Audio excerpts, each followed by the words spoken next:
Today, the Trump administration faced a judge over concerns about violating deportation orders over the weekend. Migrants expelled to a prison in El Salvador and a doctor at Brown University deported, both despite judges' orders. Sherelle Hubbard digs into the legal back and forth over those deportation decisions.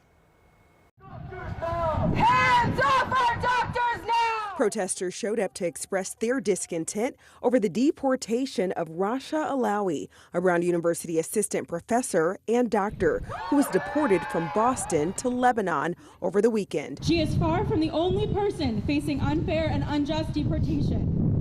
Also deported over the weekend in spite of a restraining order, hundreds of Venezuelan migrants, many of whom the Trump administration accused of being gang members. That was a bad group of, as I say, hombres. On Saturday, the administration invoked the Alien Enemies Act, a rarely used 18th century wartime power to begin those deportations to an El Salvador prison. Despite that fact, the migrants were expelled. The administration is strongly defending its actions. The judge's order was patently unlawful, beyond unlawful. We removed terrorists. That should be a celebration.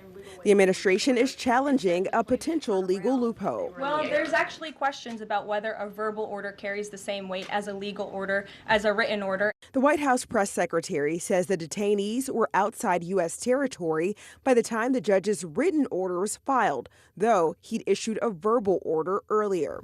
Monday evening, in a hearing, a judge scolded the Department of Justice for defying his order. This is ultimately then a fundamental question of separation of powers.